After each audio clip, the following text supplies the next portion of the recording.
따라하십시다. 듣고 믿고 믿고 말하고 말하고 심고 심고 거두자. 예.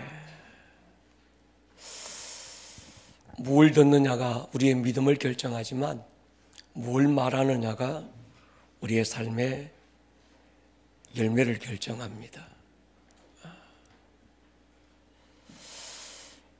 우리 예수님이 그런 말씀하셨어요. 살리는 것은 영이다. 육은 무익하다 하실 때 살리는 영이 뭘까요? 무익한 육은 또 무엇일까요? 세상의 이론, 지식, 사상, 어떤 정보, 그것들은 사실 육에서 난 겁니다. 그건 무익한 거예요. 쓸데없다는 얘기가 아닙니다. 우리 영혼의 때를 영화롭게 할 수 없다는 거죠. 살리는 영, 하나님의 말씀이 우리를 살리고 그 말씀이 영이고 생명인 줄 믿습니다. 하나님의 말씀은 살았고 운동력이 있어서 우리의 마음과 뜻과 생각을 감찰하고 찔러 쪼개는 좌우의 날선 검이죠. 동의하십니까? 오늘 이 시대를 설교 홍수 시대라고 얘기합니다. 여러분, 하루에도 엄청난 양의 설교가 유튜브에 업데이트되고 있어요. 그래서 신종으로 유반젤리즘이라는 단어가 나왔습니다. 수많은 플로팅 크리스천들이, 수많은 가난한 성도들이 이 너튜브 담임 목사를 따로 두고 너튜브 교회를 따로 두고 그렇게 살고 있어요. 자기가 듣고 싶은 주제의 설교를 검색해서 듣고 외로울 때는 위로가 되는, 답답하고 힘들 때는 평안을 주는, 삶이 고단할 때는 뭔가 내게 힘을 주는 그런 말씀이 어디 있을까? 유튜브 안에서 검색하고 또 찾고 듣고 있습니다. 유익이 되기도 합니다. 이런저런 정보를 얻기도 하고 더 나은 어떤 수준 있는 삶을 살 수 있기도 하지요. 저 역시 한 사람의 설교자로서 고민이 있습니다. 정말 유튜브 안에 수많은 설교들이 있는데 그 설교가 살리는 영인가? 그 설교가 생명력이 있는가? 정말 그 설교가 좌우의 날선 어떤 검이 되고 있는가? 허공을 치는 소리 나는 굴이나 꽹과리는 아닌가? 이런 고민을 하는 건 설교가 필요 없다거나 설교가 아무 쓰잘데기 없다거나 유익이 없다는 말이 아닙니다. 더 많은 설교를 하고 듣는 것보다 더 중요한 게 있다는 거예요. 그게 뭘까요? 말씀대로 말하는 거예요. 아멘입니까? 말씀으로 기도하는 겁니다. 말씀이 나의 생각이 되고 말씀이 나의 느낌을 사로잡는, 그래서 그 말씀이 나의 입을 통해서 심겨지는 씨앗이 되게 하는 것이죠. 하나님은 우리의 기도를 듣습니다. 하나님은 우리 마음의 소원과 간구를 아세요. 신원해 주기도 합니다. 그런데 하나님이 정말 반드시 땅에 떨어지지 않고 반드시 이루고 신원하시는 건 우리의 마음의 소원이나 우리의 기도가 아니에요. 하나님의 입에서 나온 그 말씀인 거예요. 여러분, 지식과 정보, 지적 호기심을 충족하는 것과 영적 생명이 되는 건 다른 말이라는 얘기지요. 코로나가 끝나면서 한국교회는 이런 슬로건을 내세우고 있습니다. 다시 말씀으로 돌아가자. 다시 복음 앞에, 다시 기본으로 돌아가자. 여러분, 이 말은 설교가 모자란다는 뜻인가요? 더 많은 설교를 해야 되고 더 많은 설교를 들어야 된다는 말일까요? 성경적 지식의 결핍을 말하는 것일까요? 아니면 더 많은 신학교가 세워지고 더 많은 신학 박사가 배출돼서 신학적 이론과 지식의 체계가 필요하다는 말일까요? 호시아 4장 6절에 보면요, 내 백성이 지식이 없어서 망한대요. 지식이 없어 망한다고 할 때 그 지식은 무엇을 말할까요? 더 좋은 설교자가 필요합니까? 성경이 부족하니까 막 인쇄 출판사에다가 막 대한성서공회에다가 성경을 많이 찍어내야 된다는 얘기인가요? 성경책이 필요했던 때가 있었어요. 제가 중학교 졸업식 때 받았던 교회에서 준 선물을 아직도 기억합니다. 신구약 성경이 한꺼번에 된 빨간 성경이었어요. 그 전에는 기도원 옆에서 나온 파란 성경 신약 쪽복음만 있었습니다. 때로 장로님들이 권사님들이 신구약 성경을 손에 들고 다니는 거 보면 그렇게 부럽더라고요. 나도 신구약 같이 돼 있는 성경을, 내 성경을 가지고 있으면 얼마나 좋을까, 이런 마음의 소원이 시골 모섬에게 있었습니다. 그런데 지금은 성경이 없어서 성경을 못 읽는 나라와 민족도 없습니다. 모든 민족의 언어로 성경이 번역되고 있고 각 나라의 언어로 성경이 출판되고 있습니다. 지금 이때 우리에게 필요한 게 뭘까? 이런 시대에 하나님은 지식이 없어서 내 백성이 망한다, 그들이 지식을 버렸기 때문에 나도 그들을 버리겠다, 이 지식 홍수 시대에 지식 가뭄의 이 현상은 도대체 뭘 말하는 것일까라는 고민인 거죠. 다른 게 아닌 것 같아요. 살리는 영이 내 안에서부터 생명력으로 나타나야 되는 것이죠. 내 안에 거하시는 그분이 더 선명하게 느껴져야 되고 내 안에서 어떤 결박을 풀어내는 말씀의 능력이 실제 막 살아 움직이는 걸 경험하는 것이죠. 때로 근심, 걱정, 불안, 두려움이 나를 덮을 때 알 수 없는 평강과 희락이 내 안에서 바람처럼 일어나는 어떤 경험, 말씀이 내 안에서 영이 되고 말씀이 내 안에서 생명력이 되는 어떤, 말씀이 존재가 되고 말씀이 소리가 아니라 인격이 되는 어떤 그런 경험, 우리에게 그게 필요한 거죠. 우리가 그동안 부르짖었던 게 있습니다. 말씀은 인격이다. 동의합니까? 말씀은 존재다. 말씀은 영이고 말씀은 생명이다. 말씀이 하나님이고 말씀이 육신이 되어 우리 가운데 오신 분이 예수님이고 그 말씀이 천지를 창조하신 거예요. 하나님은 어떤 분인가? 하나님의 얼굴은 어떻게 생겼을까? 말씀이 하나님의 얼굴이에요. 우리 얼굴이 뭘까요? 우리의 믿음인 거예요. 말씀이신 하나님의 얼굴과 믿음인 나의 얼굴이 만날 때 능력이 나타나는 거죠. 그때 생명이 되고 영이 되고 존재가 되고 인격이 되는 거예요. 여러분, 하나님은요, 우리의 얼굴을 기억하는 게 아니라 우리의 믿음을 기억해요. 너희 믿음이 어디 있느냐? 마지막 때 믿음을 보겠느냐?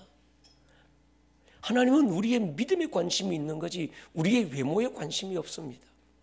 그러니까 외모를 가꾸려고 하지 마시고 믿음을 가꿀 수 있기를 주님의 이름으로 축원합니다. 하나님과의 관계가 생명적 관계가 될 때 능력이 되는 거예요.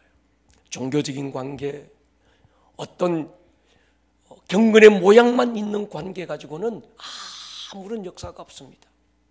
또 하나의 세련된 종교인은 될 수 있을지 몰라도 그 안에 하나님의 생명력을 경험할 수 없는 거지요. 여러분, 생명적 관계는 죽고 사는 관계예요. 부모와 자식의 관계는 생명적 관계입니다. 나무와 가지의 관계는 생명적인 관계죠. 신앙은 하나님과 나와의 종교적인 관계가 아닙니다. 생명적 관계입니다. 할렐루야. 가장 중요한 게 있습니다. 성경을 읽고 들을 때 이 말씀이 무슨 뜻이야? 이거 자꾸 이해하려고 하지 마세요.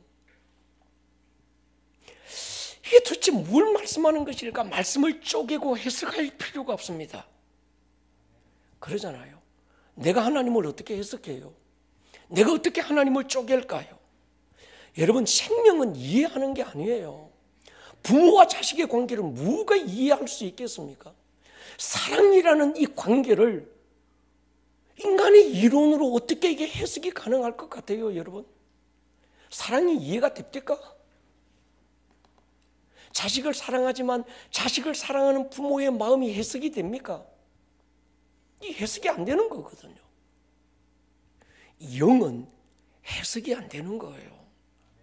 여러분, 자꾸 성경을 해석하지 마라, 이해하려고 하지 마라, 자꾸 얘기하는 이유가 있습니다. 자꾸 이해하려고 그러고 해석하려고 하니까 말씀이 머리에만 남는 거예요. 지식과 정보로 남는 거예요. 가슴으로 안 내려오는 겁니다. 이해 못해도 괜찮습니다. 아멘입니까? 자식 사랑하는 거 이해 안 될 때 많잖아요. 그죠? 예, 우리 장미 목장이 제일 이뻐요. 하루 종일 일하시고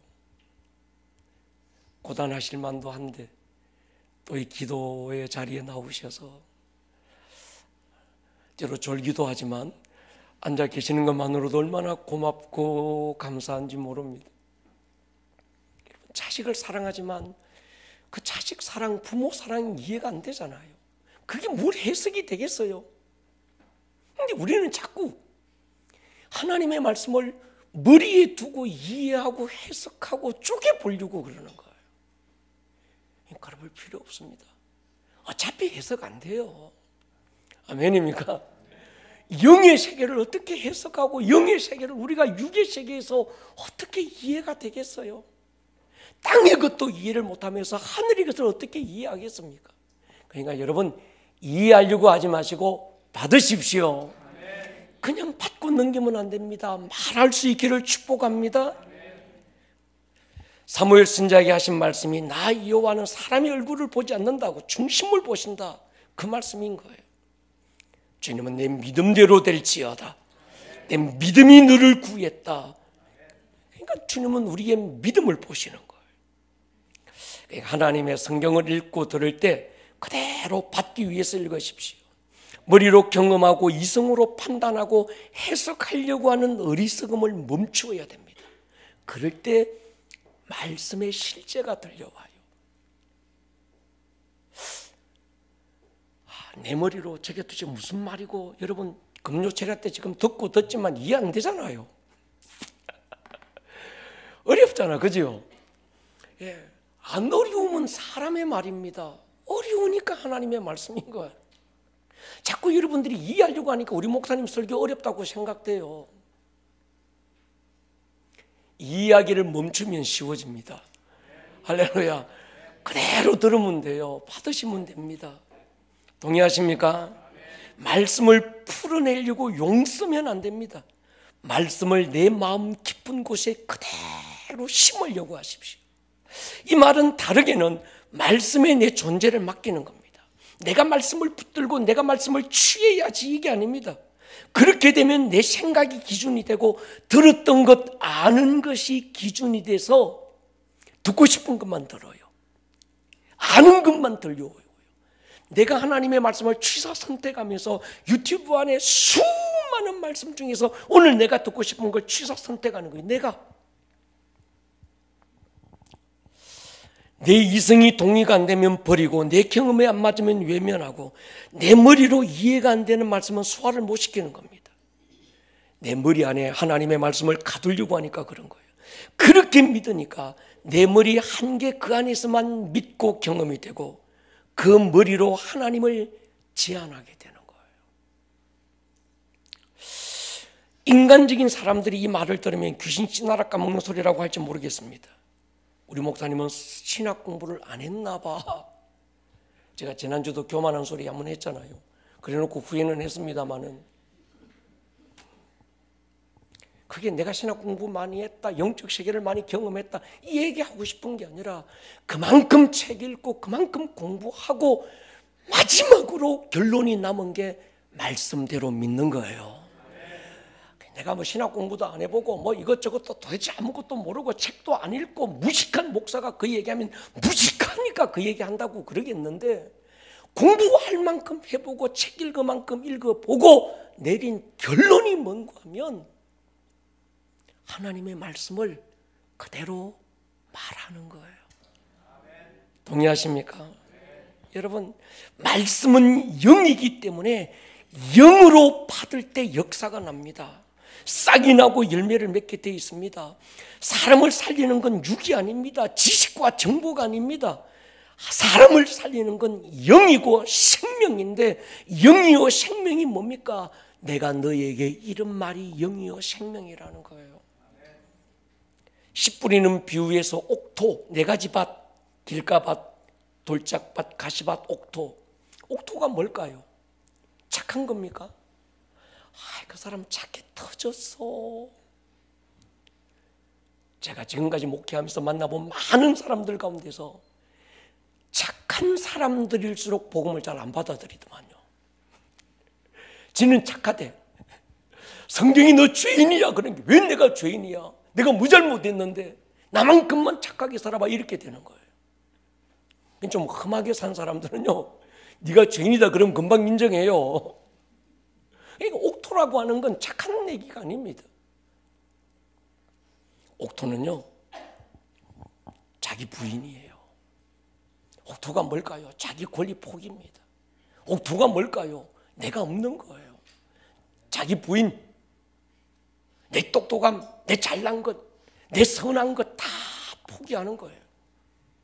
권리 포기, 내 것이라고 주장할 게 난 아무것도 없어. 안다고 생각하는 것도 아무것도 없어. 주권 인정, 그리스도의 주권이 인정되는 그 마음의 밭을 우리는 옥토라고 얘기하는 거지. 예수님이 천국을 비유할 때 어린아이와 같은 자가 들어간다고 합니다. 누가복음 18장 보십시오.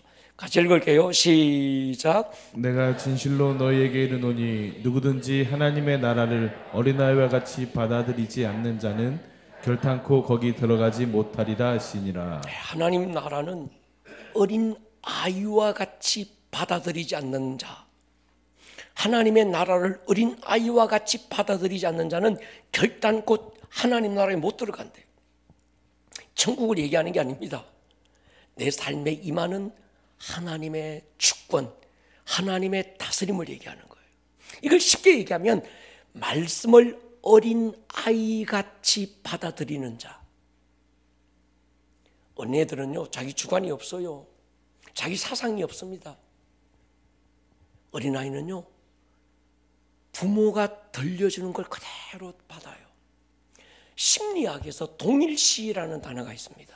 이건 무슨 말인가 하면 아기들이 태어나서 한 6개월까지는요, 엄마와 내가 하나라고 생각해요. 그걸 동일시 여긴다는 겁니다. 엄마와 내가 따로, 인격적 따로 존재라는 걸 못 인식하는 거예요. 한 6세까지. 근데 엄마와 내가 다른 존재네라고 느끼는 게 이제 그때부터 얼굴을 가리기 시작하는 거예요. 그전에는 얼굴 안 가립니다. 엄마가 안 보이면 불안하고요. 엄마 떨어지면 죽을 것 같고요. 여전히 동일시하고 싶어하는 본능이 이제 얼굴 가리기 시작하는 거예요. 여러분, 하나님의 말씀과 내가 동일시돼야 됩니다. 내가 너희 안에, 네가 내 안에. 너희가 내 안에 거하고 내 말이 너희 안에 거하면 무엇이든지 원하는 대로 구하라. 그리하면 이루리라. 말씀과 내가 동일시되는 거예요. 동의하십니까? 그때 능력이 되고 역사가 나타나는 거예요. 또 하나, 전에 제가 철야 시간에 이 파이프의 원리를 말씀드린 것 같아요. 성령의 나타남. 그저 나는 그 물 근원지에, 수원지에 그 연결된 파이프고, 그저 밸브만 열면 물이 쏟아져 나오는 하나의 이동 통로.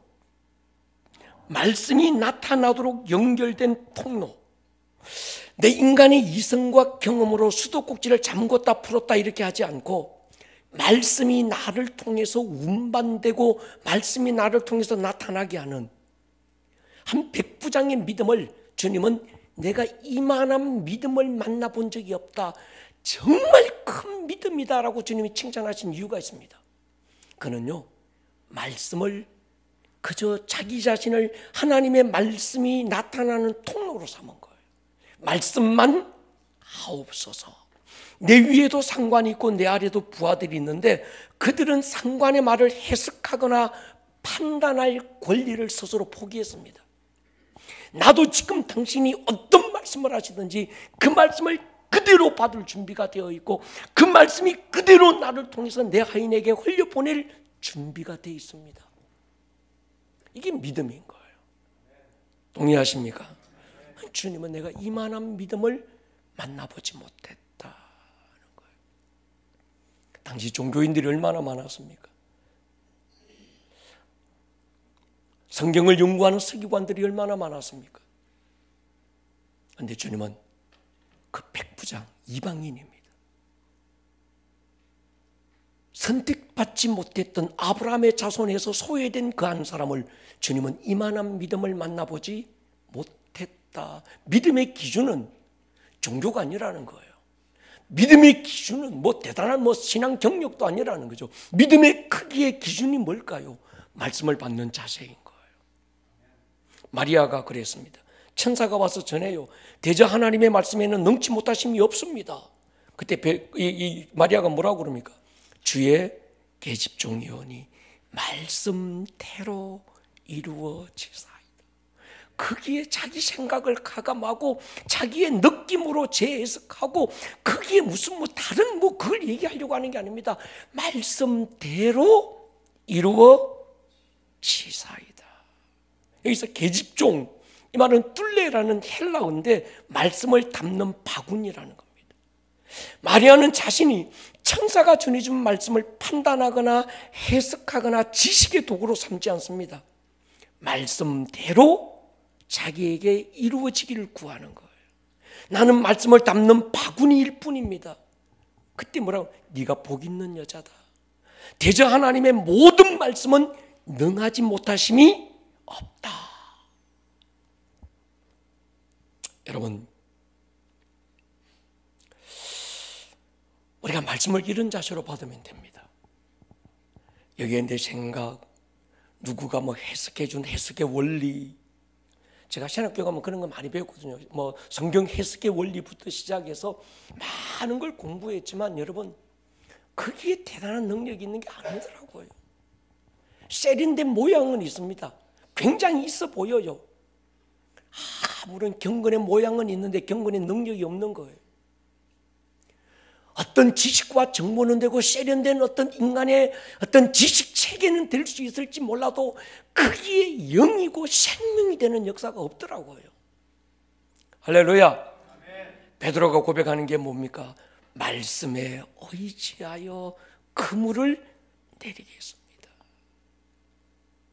베드로, 마리아 백부장, 말씀에 대한 그들의 자세가 옥토라고 하는 거예요. 아멘입니까? 성령 충만하면요 바로 이거예요. 성령 충만은 공중 여러분 허죽거리면서 하늘을 날아다니는 그따위 게 아닙니다. 속지 마세요. 아멘입니까? 영적으로 대단한 고수다, 공중부양하고 이런 거 아니에요. 말씀이 기준이에요. 아멘입니까? 여러분, 성령 충만하면요 말씀이 그대로 자기를 통해서 나타나는 거예요. 동의하십니까? 성령 충만하면 말씀대로 생각하고 말씀대로 느끼고 말씀대로 말해요. 성령 안 충만하고 성질 충만하면요 지 느낌 말하고 지 기분 말해요. 근데 성령 충만하면 말씀대로 말한다니까. 내 생각으로 안 될 것 같고 불가능할 것 같지만 성령께서 할 수 있다 하시면 할 수 있다고 하는 거예요. 성령 충만해 보십시오. 기도가 달라집니다. 성령 충만하면 내가 기도하는 걸 넘어서 성령께서 내 기도를 이끌어가는 게 느껴집니다.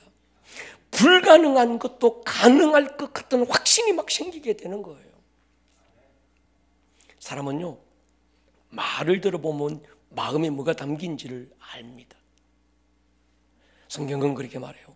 누가복음 6장 보십시오. 선한 사람은 마음에 쌓은 선에서 선을 내고 악한 자는 그 쌓은 악에서 악을 내나니 이는 마음에 가득한 것을 입으로 말한다. 듣고 말하는 것은 영적 법칙입니다. 여러분, 내가 듣는 게 믿음이 되고, 왜요? 믿음은 들음에서 나고, 할렐루야. 들은 말씀은 믿음이 됩니다. 그러나 내가 말하는 것은 그 믿음에 심기는 씨앗이 돼요. 농부가 종자씨를 한 바구니에 가득 담고 그대로 두면요, 그대로 있어요. 이걸 심어야 내 믿음이라고 하는 마음밭에 심을 때 싹이 나는 줄로 믿습니다. 그래서 성경은 자기 입술의 열매를 먹는다는 거예요. 여러분, 하나님의 말씀을 말할 수 있기를 축복합니다. 그래서 우리 계단 입구에 지금 올라올 때 뭔가 붙었지요. 제가 그냥 폼으로 붙여놓은 게 아닙니다. 하도 설교해도 안 들으니까 좀 얘기하라고 써놓은 거예요.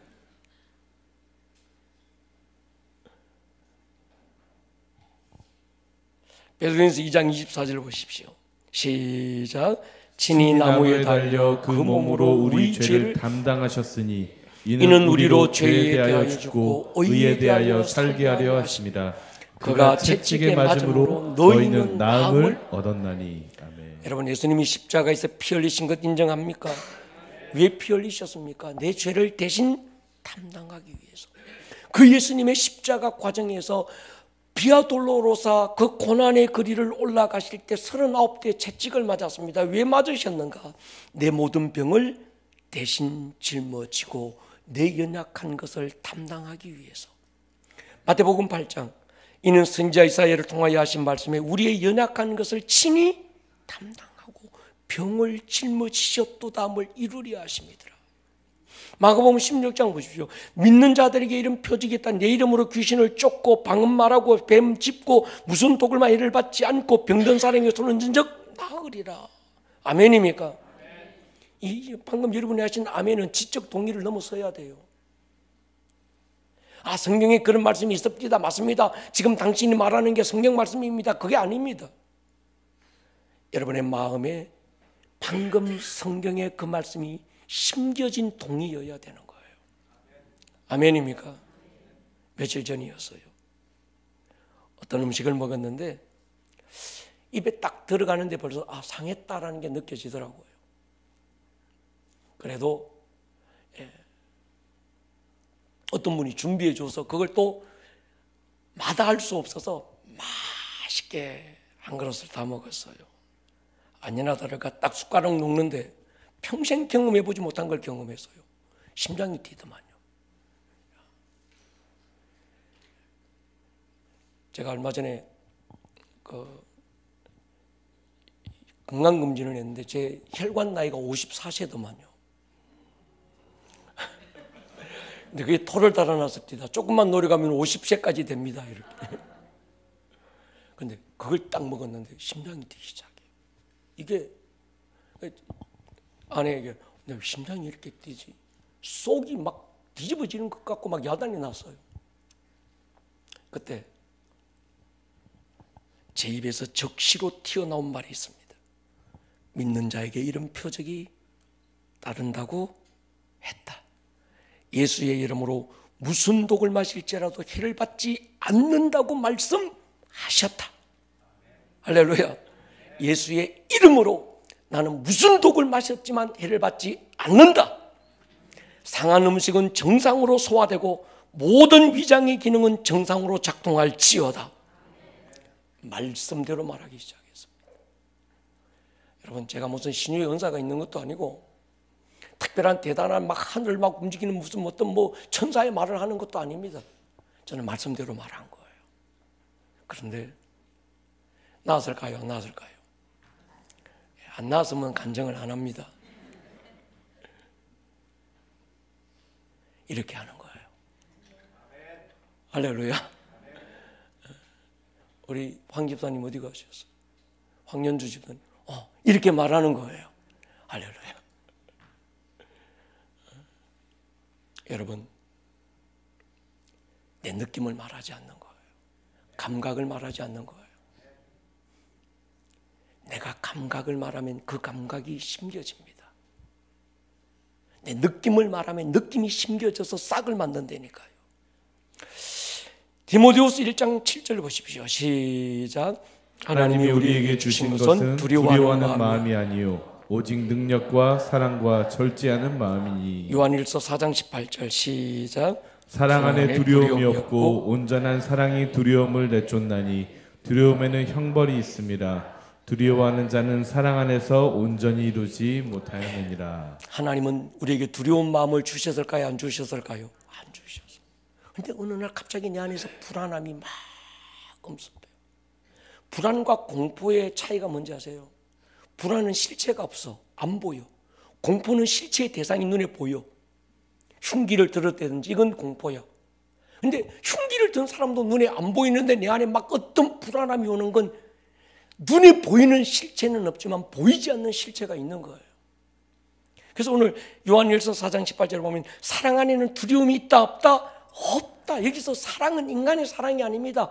하나님의 사랑에는 두려움이 있다 없다? 없다고 그랬다. 그런데 지금 내게 느껴지는 이 불안과 두려움은 하나님이 주신 게 아니라는 거예요. 두려움에는 형벌이 있다. 이 두려움을 내 감각을 느낌을 입으로 시인하는 순간에 형벌이라는 건 실제 결과를 만드는 거예요. 눈에 보이는 결과를 만들어 버리는 겁니다. 눈에 보이지 않는 어쩌면 보이는 실체가 아닌 것 같고 실체가 없는 것 같은 불안과 이 두려움이 아무 실체가 없는 것 같은데 내 입으로 말하는 순간에 뭡니까? 이건 실체가 돼버리는 거예요. 형벌로 나타나 버리는 거예요. 두려움은 하나님으로부터 온 것이 아닙니다. 근데 누가 내 안에 심었다는 거예요. 누가 심었습니까? 마귀가 심은 거죠. 로마서 4장 17절 시작. 하나님의 나라는 먹는 것과 마시는 것이 아니요 오직 성령 안에 있는 의와 평강과 희락이라. 아멘. 두려움이 올 때, 황연주 집사님, 두려움이 올 때 하나님의 나라는 성령 안에서 의와 평강과 희락이라고 말씀하셨다. 모든 두려움은 떠나가고 의와 평강과 희락이 나를 덮을지어다. 아멘입니까? 여러분, 어둠은요 양동이로 퍼낸다고 없어지는 게 아닙니다. 빛이 들어오면 됩니다. 말씀이 빛인 거죠. 진리가 빛인 거죠. 그 진리가 내게 내 입으로 선포되고 심겨지면 어둠은 절로 떠나가게 돼 있습니다. 여러분, 말씀을 이해하지 못해도 괜찮습니다. 읽고 듣고 잊어버려도 괜찮아요. 아무것도 방금 읽은 말씀이 기억이 안 나도 괜찮습니다. 지난주 설교 뭐 들었나 보면 뭔가 한 40분간 설교를 듣긴 들었는데 하나도 기억 안 나도 괜찮아요. 그건 중요하지 않습니다. 중요한 건 말씀을 그대로 믿고 그대로 말하는 거예요. 듣는 것으로 끝나는 게 우리 신앙의 문제입니다. 동의하는 것으로 끝나는 게 문제예요. 이해하는 것으로 끝나는 게 문제입니다. 이해하면 아는 줄로 착각해요. 여러분, 하나님을 이해한다, 하나님을 이해하는 것과 하나님을 아는 건 다른 얘기입니다. 내가 성경을 이해한다, 이해하는 것과 성경을 아는 건 다른 거예요. 아는 건요, 말하는 거예요. 할렐루야. 여러분, 여러분의 생각을 가감하지 말고 느낌으로 재해석하려고 하지 말고 그대로 말할 수 있기를 축복합니다. 영이요 생명이 말씀이라면 영과 생명은 쪼개고 이해하는 게 아니라니까. 받아들이는 것입니다. 아멘입니까? 심는 거예요. 여러분, 모태신앙은 어렸을 때부터 성경 말씀을 얼마나 들었겠어요? 얼마나 읽고 암송하고 공부했겠습니까? 무슨 제자 훈련, 무슨 성경 공부, 크로스웨이, 베델, 무슨 웨이. 그렇다면 성경을 공부하고 제자 훈련한 이유가 뭡니까? 성경에 대한 지식과 정보를 더 많이 얻기 위해서입니까? 예수님이 당시 서기관들에게 하신 말씀이 있습니다. 너희가 성경에서 영생을 얻는 줄 알고 성경을 묵상하고 상고하고 공부하는데 그 말씀이 실제가 되어 온 나한테 니들이 안 온다는 거예요. 그렇게 읽고 그렇게 듣고 그런 성경 공부, 제자 훈련, 신학 공부 억수로 하고도 그 말씀의 실제이신 예수님께 안 가는 사람들이 얼마나 많습니까? 너튜브 설교 수없이 듣고도 단순한 기분 전환은 되고 마음에 어떤 살짝 어떤 그건 뭐 애께서는 치료줄지 모르지만 그 말씀의 실제가 경험이 안 되는 게 왜 그런 건가요? 반대로요, 제가 목회를 하다 보면 되게 초신자들이 기도 응답도 빨리 받습니다. 아름다운 동행 해보셨잖아요. 은사, 모태신앙이 은사 빨리 받습니까? 모태불자가 빨리 은사 받습니까? 제 경험으로 우리가 아름다운 동행 해보지만 모태불자들이 훨씬 더 빨리 은사 받고 은혜 받습니다. 할렐루야. 모태신앙들은 에이 나 저거 아는데 저 소리 내가 수없이 듣고 들었어야 아브라함 얘기는 너무 잘 알고 다윗 얘기 당신보다 내가 더 잘 알아 판단하지 그 말씀을 그대로 마음에 심을 주고 잘 안 해요. 묵은 닭이 왜 알 못 났습니까? 묵은 닭이라서 그렇습니까? 아니지요. 안다는 것이 말씀을 해석하고 판단하고 지적 동의만 하는 거예요. 요한복음 1장 1절 시작. 태초에 말씀이 계시니라. 이 말씀이 하나님과 함께 계셨으니 이 말씀은 곧 하나님이시니라. 자, 여러분 먼저 사복음서가 있고 공간복음서가 있습니다. 공간복음이 뭐죠? 우리 장로 고시 나와요. 우리 장로 후보자들. 공간복음이 뭡니까? 마태마가 누가복음이 공간복음입니다. 요한복음은 공간복음에 안 들어갑니다. 이해가 되죠? 왜 요한복음이 공간복음에 안 들어가는지 아십니까? 마태마가 누가복음은 예수님이 그 모습을 본 거예요. 본 걸 쓴 겁니다. 마태가 본 것, 누가가 본 것, 마가가 본 것, 지 눈에 보이는 걸 본 대로 느낀 대로 쓴 거예요. 요한복음은요, 눈으로 보는 예수님을 쓴 게 아니에요. 태초에, 이 태초는 창세기 1장 1절에 태초, 훨씬 그 넘어 하나님의 태초부터 계신 예수님을 지금 얘기하는 거예요. 그러니까 성경 중에 가장 깊고 가장 어떤 이 특별한 영감의 책이 요한복음입니다. 그러니까 요한복음은요, 여러분 성경 사복음서 읽을 때 제일 먼저 요한복음부터 읽는 게 좋습니다. 창세기부터 읽지 마시고 마태복음부터 읽지 마시고 요한복음부터 읽는 게 좋아요. 요한복음 1장 1절 태초에 말씀이 계셨다. 이 말씀이 하나님과 함께 계셨다. 이 말씀은 곧 하나님이다. 인정하십니까? 1장 2절 그가, 여기서 그가가 뭡니까? 말씀이신 하나님이, 태초에 말씀이 하나님과 함께 계셨고, 1장 3절 만물이 그로, 그가 뭡니까? 말씀인 거예요. 말미암아 지은 바 되은 것이 되었으니 지은 것이 하나도 그가, 여기서 그가 누굽니까? 말씀인 거예요. 아멘입니까? 1장 14절 말씀이 하나님이 육신이 되어 우리 가운데 거하심에 우리가 그의 영광을 보니 아버지의 독생의 은혜와 진리가 충만하더라. 요한복음 6장 63절 살리는 것은 영이니 육은 무익하니라. 내가 너희에게 이런 말은 영이요 생명이다. 아멘입니까? 이것이 우리 신앙의 딱 기준이 되셔야 돼요. 여기서부터 우리가 시작하셔야 합니다. 하나님의 존재 양태는 말씀입니다. 말씀이신 그분은 말씀으로 존재하시고 말씀으로 천지를 창조하시고 그 말씀이 영이고 생명이고 그 말씀이 육신이 되어 우리 가운데 오신 분이 예수님이고, 그 예수님은 이 땅에 오셔서 자기 생각대로 뜻대로 말하지 않았습니다. 요한복음 12장 보십시오. 내가 내 자유로 말한 것이 아니요 나를 보내신 아버지께서 내게 말할 것과 이를 것을 친히 명령하여 주셨으니 나는 그의 명령이 영생인 줄 안다. 영이요 생명이라는 거예요. 그러므로 내가 이러는 것은 내 아버지께서 내게 말씀하신 그대로 말한다는 거예요. 할렐루야. 예수님도 아버지의 말씀을 영이요 생명으로 받고 명령으로 받고 그 말씀을 그대로 말하고 자기 생각을 가감하지 않고 말했다는데, 내가 뭐가 똑똑해서 자꾸 거기서 조미료 첨가하고 거기서 뭔가 덧붙이고 막 수식어를 하고 형용사 갖다 붙이고 이래야 뭔가 말씀이 되는 줄로 착각하는 거예요. 분명해졌습니다. 왜 성경을 읽습니까? 왜 성경 공부합니까? 왜 성경을 묵상합니까? 말씀이신 예수님을 인격적으로 만나려고, 말씀이신 그분, 생명이신 그분과의 생명적 관계를 누리려고. 아멘입니까? 말씀이신 그분이 나를 통해 나타나시도록, 말씀이신 그분이 내 안에 거하게 하기 위해서 내가 너희 안에 거하고 내 말이 너희 안에 거하면 이게 목적인 거예요.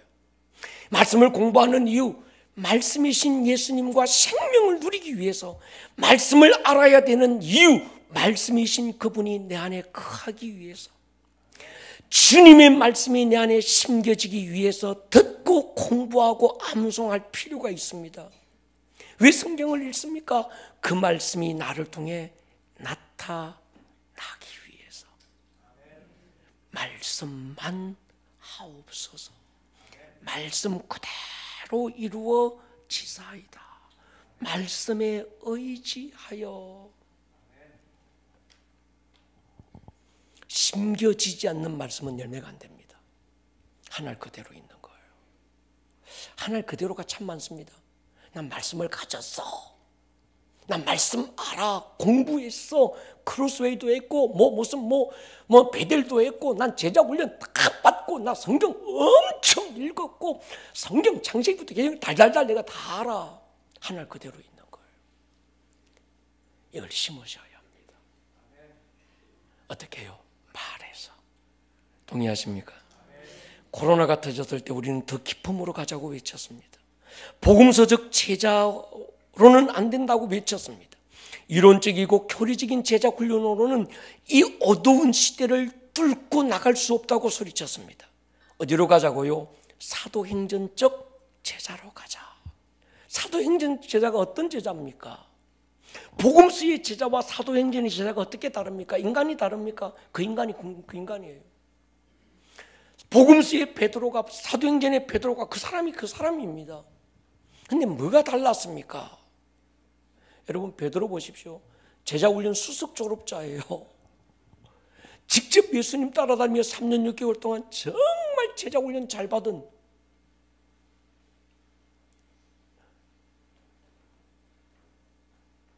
실제 삶에서 그가 보고 듣고 배웠던 제자훈련 그 능력이 나타나지 않았습니다. 근데 사도행전의 베드로 달라졌어요. 사도행전 4장 보십시오. 같이 읽을게요. 19절 시작. 베드로와 요한이 대답하여 이르되 하나님 앞에서 너희의 말 듣는 것이 하나님의 말씀을 듣는 것보다 옳은가 판단하라. 우리가 보고 들은 것을 말하지 아니할 수 없다 하니. 보고 들은 것으로 끝나지 않았어요. 복음서의 베드로는 보고 듣는 것으로 끝났습니다. 사도행전의 베드로는요, 보고 듣고 그 다음에 뭐합니까? 말하는 거예요. 그러니까 그 말씀이 능력이 있는 거예요. 사람들이 예수의 이름으로 다시는 말하지 못하게 만드는 겁니다. 너 말하지 마. 알고 있지? 그걸로 끝나. 들었지? 그걸로 끝나. 말하지 마. 베드로가 뭐랍니까? 내가 하나님의 말씀을 듣는 것보다 너희 말 듣는 게 옳은가 생각해봐라. 하나님은 내보고 보고 듣고 말하라고 했다. 할렐루야. 여러분, 우리 사도행전적 교회, 사도행전적 제자로 가는 길은요, 보고 듣고 말하는 거예요. 말씀대로 말하는 것입니다. 여러분, 계단에 올라올 때 제가 그냥 아무 생각 없이 우리 뭐 이쁜 거 붙여놨네 막 이렇게 올라오지 마시고 한 계단 올라올 때마다 한번 입으로 말하고 또 말하고 올라오세요. 아멘입니까? 왜? 그건 하나님의 말씀을 여러분들이 말하기 좋도록 제가 그대로 해놓은 거예요. 그래서 불안함이 찾아오고 인생이 우울해지고 막 그럴 때 난 죽을 것 같아. 그 말 하면 안 돼요. 진짜 죽어요. 죽음의 싹은 거기서부터 문을 열어버린다니까. 죽음의 영에게 문을 여는 합법적 문이 뭡니까? 말에 있어요. 말에. 이거 안 될 것 같아요. 안 돼요. 이미 안 되는 불가능의 씨를 심은 거예요. 사람은 자기가 심은 걸 먹습니다. 인간의 말도 씨가 된다고 그러잖아요. 하물며 하나님의 말씀, 영이요 생명이신 주님의 말씀이 우리에게 어떤 씨가 되고 강력한 능력이 되겠냐는 거예요. 그래서 주님은 내 말은 영이요 생명이다. 우리 인간의 생각들은 죽이는 겁니다. 그러나 하나님의 말씀만 살리는 거예요. 살리는 걸 심으면 살아납니다. 죽이는 걸 심으면요 죽어요. 그래서 때로 답답하고 깜깜하고 인생이 우울하고 그럴 때에도 살 맛이 없어요. 이러지 마라. 할렐루야. 그때부터 진짜 살맛 떨어지기 시작합니다. 여러분, 제가 설교거리가 없어서 자꾸 얘기만 계속 지금 6번째 지금 하고 있는 게 아닙니다. 제가 2달 채운다 그랬잖아요. 그러니까 다다음 주까지 끝까지 할 거예요. 할 때까지. 바울이 빌립보서에 그 말 하잖아요. 내가 여러 번 했던 말을 또 하는 것이 내게는 수고롭지 않고 너희에게 유익이다 그러잖아요. 이 말씀이 굉장히 중요합니다. 할렐루야. 여러분, 지적 동의로서의 아멘을 뛰어넘어서 여러분의 마음에 심겨지는 아멘이 되기를 축복합니다. 머리를 숙여 보십시다.